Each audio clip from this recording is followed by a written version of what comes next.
Welcome to another Halloween story. Yep, you heard that right. Yeah, welcome to a new Halloween story. Well, this one right here doesn't exactly say a story, but it's only because I found it in the Halloween story section, and judging by this picture right here, looks like a hand candle. Just looks like a candle shaped like a hand. As you can see here, yeah, the five fingers lit up candles. But yeah, I've been searching for another Halloween stories in this section, and I came across this one, and I decided to read this to you guys. And right now, this is now being recorded. By the time by the time before I made my way to school, yeah, I'm actually gonna go back to school because of my school they're hosting a Halloween party. Yeah, yeah, that's why I really love my this is why Jeff is my favorite high school, other than my middle school. Yeah, that yeah my middle school was yeah the school I went for middle school. I mean, like for basically for yeah middle school. Yeah, the school that I went the school that I went before I started high school was shitty and trash, unlike my high school right now. Yeah, my old school was a piece of trash. Like nothing special. Just trash and shit. Just a load of shit. But okay, I'm sorry. I'm really like out of the picture. I mean, out of topic. But to read this story, and as you can see right, and as you can already tell, it's called Hand of Glory, and as you can see in the description, it says the Hand of Glory was a magic talisman talisman used by superstitious thieves and robbers in the 18th century. It was believed that a dead human hand, when fashioned into a candle, had supernatural powers. When it was lit, criminals believed that it could open doors and locks and put people into a deep sleep or completely paralyze them. Well, now this story is really getting me hyped up. Like I'm actually I don't know. I'm actually like really excited to read the story. I'm sure you guys do. I mean, mainly because of, about a candle shaped of a dead human hand, believing to have natural powers when the candles are lit, as you can see right here in the picture. But yeah, I don't have yeah, that's all I'm gonna have to say. But also, yeah, there's only a few weeks. There's only like,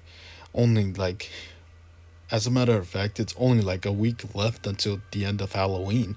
So I promised you guys that on the night of October 31, I promised you guys that on the day of October 31, which you know by now that's where it's Halloween. I promised you guys that I'll read you guys one epic and creepy Halloween story. It doesn't matter if it doesn't matter if it's gonna be like very creepy or shiver you guys down to the bone, give you guys shivers down your spines in the bones. All that matters is that whether or not that you guys have all been enjoying my Halloween stories up to the end. But nonetheless, let's get on with the story. Here we go, guys. So sit back, relax, and watch me cook as I read this story. As I read the story of the Hand of Glory. Yeah. All you can do is brace yourselves. One moonless night, at the stroke of midnight, a thief slipped into the deserted courtyard and made his way into the hangman's gallows. The corpse of a murderer was dangling from the noose, was twisting in the wind. The thief took a sharp knife out of his pocket and, making sure nobody was watching, began sawing off the dead man's hand. When his grisly task was finished, the thief wrapped the severed hand in a burial shroud and stuffed it into his pocket. Then he climbed up the gibbet and cut 5 locks of hair from the dead man's head. Finally, he climbed it down and disappeared into the night. Why? Okay, I don't know why we did that. Why would he like cut the dead murderer's hand and right? I don't know why would this thief like pick out pick out the sharp knife and start cutting off the dead murderer's hand, then wrapping the severed head. Then wrapping the severed hand in a burial shroud and stuffed into his pocket. I don't know why we. I don't know why. For what reason? Why we do that? Man, I don't know. I don't know. I don't give a shit. And I don't know what the hell. Anyways, onward. When he returned to his hideout, he began preparing the severed hand. First, first he squeezed it until all the blood was gone. Next, he stuffed it. He dipped it in animal fat and left it out to dry in the midday sun. He twisted the locks of hair into candle wicks, dipped them in wax, and allowed them to set. Then, then he screwed the wicks into the 4 fingers and the thumb of the dried hand. At last, the hand of glory was complete. High on the windy hills of Yorkshire, on Bowes Moor, sat the old Spittle Inn. It was a stormy night in late October 1797. The landlord and his wife were preparing for bed. The butler and the cook were locking all the doors and windows when suddenly they heard a loud banging in the front door. Oh my god. Oh, sorry guys. Sorry guys, I don't know what just happened. The curious little servant girl who who slept in the kitchen was peering through a crack in the kitchen door. She wondered who was visiting her master at this time of night. In the hallway, she saw her master and the butler and greeting a bent and wizened old woman. She was dressed in a long cloak and a hood that obscured her face, shivering and shaking from the cold and the rain. The beggar woman pleaded with the landlord to allow her to stay the night. Being a generous man, the landlord told her she could spend the night on a bench in front of the fire. I don't know. Already can tell that the woman seems a little suspicious. Yeah, there's something fishy going on about the woman. After the landlord, his wife, the butler, and the cook had gone to bed, the little servant girl heard noises coming from the next room. Looking through the keyhole, she saw the old woman standing up and lifting up her cloak to reveal a big pair of men's boots. Instantly, the servant girl became suspicious and decided to keep an eye on the stranger. I'm just like the servant girl. Yeah, I knew there's something suspicious about that old woman. Why would why would a woman wear a pair of men's why would a woman wear a big pair of men's boots? Why? She saw the old woman pulling off her hood and to reveal the scarred and embittered face of a hardened criminal. From beneath his cloak, the thief took out a grotesque severed hand and placed it on the bench. Then he lit the stiff, bony fingers of the hand. The terrified servant girl watched in horror as she heard the thief reciting an ancient spell. All those who listen and in this house dwell, hear ye words of the dead man's spell. Unlock every lock at the dead man's knock. On, oh my, I'm sorry guys. Sorry, I messed up. I freaking messed up the spell. Anyways, well, okay, let me rephrase it. All those who listen and in this house dwell, hear ye the words of the dead man's spell. Unlock every lock at the dead man's knock. Open bolt and band with the dead man's hand. Sleep all who sleep, let none here awake. Sleep like the dead, for the dead man's sake. The thief finished his incant. The thief finished his incantation, and the fingers of the severed hand glowed with an intense, brilliant light. Each finger flamed, but the thumb would not. But the thumb would not light. The thief hadn't seen the little servant girl and thought there were only four people in the house, so he gave up trying to light the thumb. Instead, he went to the door and opened it, letting in two other men who were lurking outside.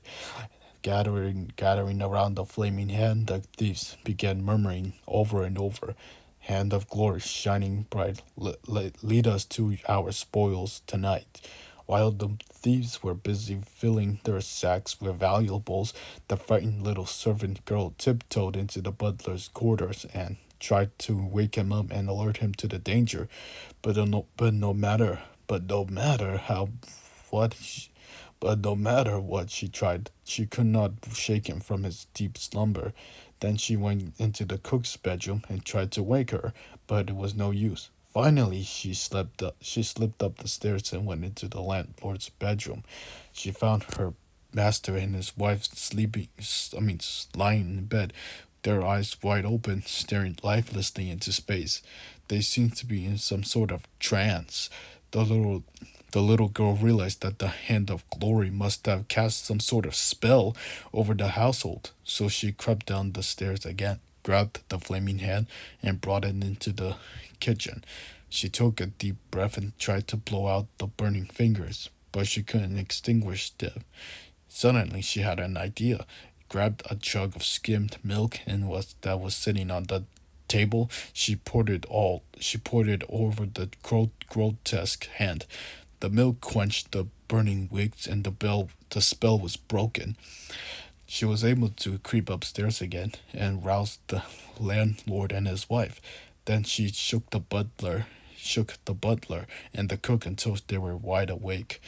The landlord came running down the stairs with a pistol in his hand as the cook and the butler stumbled wearily out of their beds, rubbing their heads. They were able to surprise the thieves and force them out of the front door at gunpoint. Then they slammed the door behind them and locked it. The thieves began to circle the house and banged on the windows and doors. "Give us back our hand of glory!" they exclaimed. "Just give us the land, just give us the hand, and we will go away quietly and do no harm to anyone." The landlord knew the thieves were lying, the landlord knew the thieves were lying, so he threw open his bedroom open and began firing his pistol into the darkened street. The screams and cries of the robbers echoed through the darkness as they fled into the night. In the morning, a pool of blood was found outside on the cobble stones. The little servant girl was able to identify the thieves and help the police track them down. The whole gang was caught and tried for their crimes. I think that they're supposed to say tried, not tried. Yeah, the whole gang was caught and tried for their crimes. They were sentenced to death and hanged on the gallows until they were dead. The hand of glory was confiscated by the police. Their corpses were left hanging from the gibbet overnight, and when the police returned in the morning, they were shocked to discover that someone had stolen in during the night and cut off all the dead men's hands. Oh no! But that would only mean that the person that cut off all the dead men's hands is gonna cast a spell. They're gonna recreate the hand of glory again and cast a spell all over and cast a spell on all the people, or specifically some people, just like some people, just like kind of like the servants, just like the little servant girl's family, the butler, the cook, the butler, the cook, the landlord, and the woman. Wait, am I missing anyone? yeah, that's all I can that's all the characters that was casted some of a spell. Yeah, the butler, the cook, the landlord, and the lady. And thank God that the servant girl didn't suffer the same fate as the other four. Well, yeah.